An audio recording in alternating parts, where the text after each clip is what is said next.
Hi, my loves. It's Miss Simpson, and it's time for social studies today.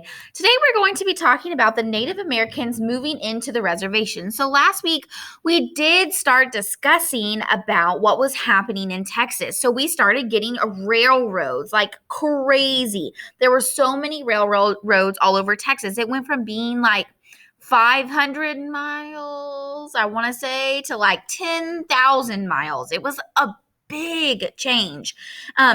And so due to this, now a lot of things were happening. The buffalo population was decreasing. The settlers were hunting the buffalo a lot more, and they weren't using all of the pieces of the buffalo, which was a really important resource for the Native Americans because the Native Americans used buffalo all the time for like all of their things.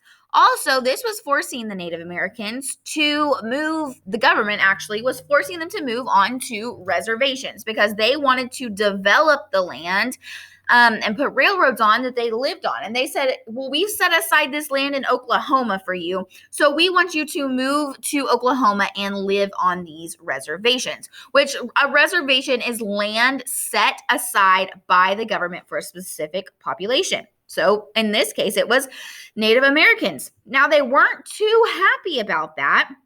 And we kind of talked about that on Friday. They weren't all that happy about it. And so today we're going to talk about when we start expanding west, what happens. Now, we did talk about how the Native Americans began attacking the settlers. And so they did come up with a treaty between the two, but that didn't necessarily push them into the reservations or completely stop all of the violence going on. So let's go ahead and get started. So what do you think? Why did Texans stand to gain, or what? What did Texans stand to gain by settling West Texas? What do you think that they gained from that? And what did the Plains Indians stand to lose by Texans settling West Texas? So if I had to think about it, the Texans, we were gaining lands. So that is more railroads. That is more animals, buffalo. That's places where we can farm. That's places for more people to move in. So that means more money, a better economy. The Plains Indians, they were about to lose their whole life. Their, again, land, their buffalo, their families, they're about to lose everything if we settle West Texas, because they're going to get pushed and moved to their reservation. So let's go ahead and review the regions, the geography of Texas, and our Comanche territory. So here is what Texas looked like 200 years ago. 200 plus years ago. We have the Comanches in this green area. We have I'm horrible at saying these names. Kiowas, the Wichitas, the Caddos, Tonkawas. Oh my gosh. Karankawas, Humanos, Lipan Apaches. So they were all dispersed all throughout Texas. And here is our physical regions of Texas. So I don't know if you remember from the very beginning of the year, but I had you do this. And if you look at your hand, so it kind of looks like a little water gun. So if you look at your little water gun, look at it like this. So here's my hand. I'm looking at my hand. My thumb should be sticking out to the left. So right here, we talked about the mountains and basins regions. Then this part is like to represent the top part of Texas, and it is the Great Plains. Then we have the North Coastal Plains, which is your two fingers that are down. And then you might just want to put one finger up. It's easier for me to hold one finger. North Coastal Plains. And then we have the Gulf Coastal Plains, which is all on the palm of your hand. So if you're looking at mine, it looks exactly like the Texas right down below.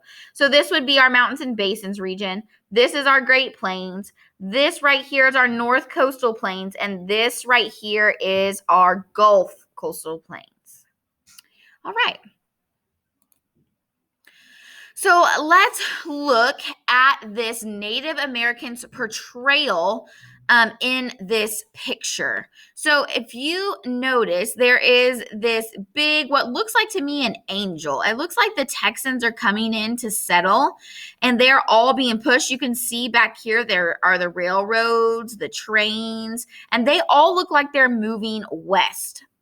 Notice the Native Americans over here. The Native Americans are staring up at this angel. They're looking out at these settlers. They seem to not be very happy. They kind of seem like they're running away. Look at the buffalo back here. Remember, we said the buffalo were becoming not necessarily extinct, but the population was dwindling and they were all leaving where the Native Americans were and they needed them. So the settlers were driving out the buffalo. It looks like even this little bear down here is mad at them for driving out everything that was once there. Okay, we're going to exit out of this mode so y'all can see the whole slide. So by 1845, 3 Native American cultures dominated the Texas plains. That was the Comanche, the Wichita, and the Kiowa. So what did they have in common? Well, they had horses, European weapons, and the willingness to work together. So the Native Americans in the 1850s, 1860s, the Wichita culture gradually retreated into Oklahoma, and that is where that reservation was that they were being forced into. The Comanche and the Kiowa actually attacked the Anglo settlements during the U.S. Civil War, and the settlements in Texas were where most of the Texans were living. So then the Reconstruction in Texas, that was after the Civil War. So remember, the Civil War was against the North and the South. So after the Civil War, we had Reconstruction where we were trying to build back up our economy. And so the U.S. sends troops to enforce that Reconstruction. And the Texas wants the troops to help with the raids from the Comanche and the Kiowa. And actually, the Comanche and the Kiowa, they reject those peace treaties. It was not what they wanted. So let's talk about what happened in the Salt Massacre of 1871. 100 Kiowa members decided they were going to attack a wagon train at Salt Creek. So Kiowa kills 7 Anglos and burns their wagons. So the Anglos are the settlers that live in Texas. That's what they are called. So 100 Kiowa members decide to attack this, and 7 of the Anglos, they kill 7 of them. So the story dominates the Texas newspapers. Everybody knows about it. So how did this attack of the Salt Creek Massacre, how did the Salt Creek Massacre affect us? So the Anglos actually were like, you know what? If you're going to attack us, we are going to attack you. And they began attacking the Comanche and the Kiowa villages.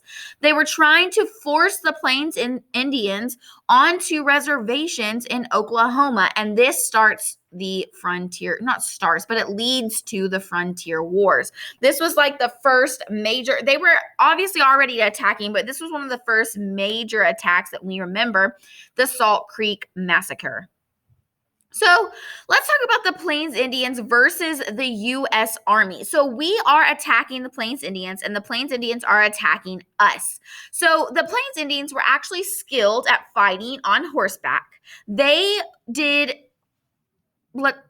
I'm going to change the way I'm doing this. Sorry, guys. The Plains Indians were skilled at fighting on horseback, but the U.S. Army had more and greater resources than the Plains Indians.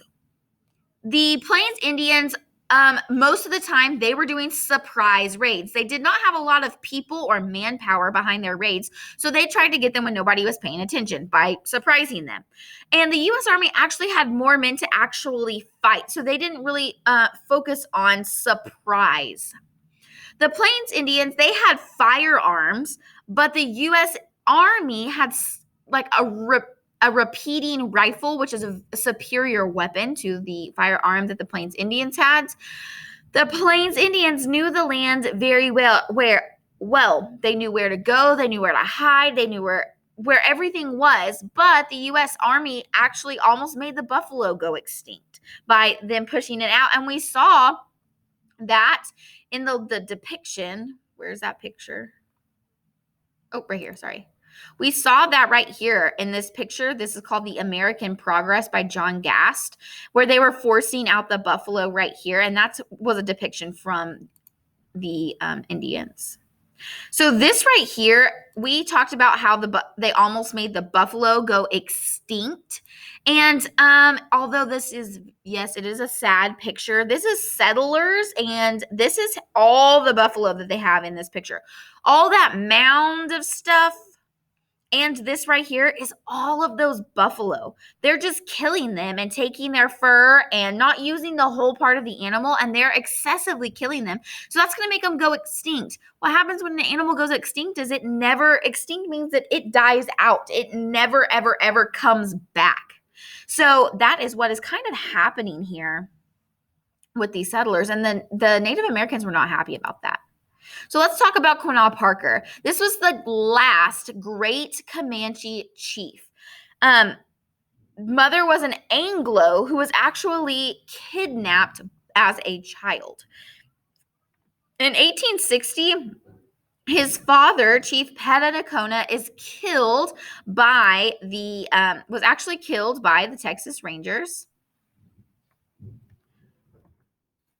See if I can get this to move. Sorry, guys. And he actually led raids into the Anglo settlements, and he was the Comanche, leader of the Comanche in the Red River War, which is pretty crazy. So he was actually, his mother was actually a settler and was kidnapped as a child. So that's pretty crazy. So let's start talking about the Red River War. The Red River War was from 1874 to 1875. So during this, the Texas Rangers and the U.S. Army actually fight against the Plains Indians in the Texas Panhandle. So the key battle in the Red River War, it lasted about a year, was the Battle of Palo Duro Canyon. So during this Battle of Palo Duro Canyon, the U.S. troops battle the Comanche. These U.S. troops take their winter supplies and they kill over 1,000 horses. Now, the Plains Indians were skilled at fighting on horseback, so now they're not having as many horses. So this makes the Comanche suffer very greatly. So Quanah, which was the leader that we just talked about right here, he surrenders by June of 1875. The main effect that this had on us was most of the Texas Plains Indians are relocated to the reservations in Oklahoma, which, like we talked about, they did not want to go. They didn't want to leave their home, their land, and they were forced into it. So let's talk about what the Apache Indians did in the Frontier War. So that was the Comanche we just talked about. Let's talk about the Apache. They actually effectively resisted being moved to the reservations for several years by the Texas Rangers, by the U.S. Army, and the Army's Indian Scouts, and the Mexican Army. They were like, we're not moving. You can't make us. And they actually were able to hold that up for several years, unlike the Comanche, who they ended up being forced into it. So once they were chased into Mexico by U.S. cavalry, most Apache Indians who had resisted the move to reservations were actually killed by Mexican forces in 1880, which is very sad. The Texas Rangers and the Tigua Indians killed many of the remaining members of the Apaches. Those who survived merged into the population of northern Mexico, or they gave up and they made their way to reservations. Beyond 1880, almost no Indians remained in Texas, and the Indian Wars were over, which they all had either moved to reservations or had been killed by the United States. So that is the end of what we're going to talk about when Native Americans at the Frontier Wars and then moving into the reservations. They were forced. It was not by choice. They fought back.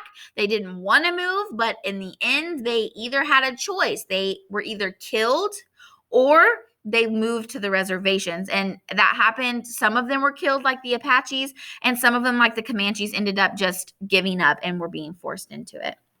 All right, guys, I know that was a longer video than what you're used to for social studies. So I just want you to complete the activity right down below. And y'all have a fantastic day. Bye.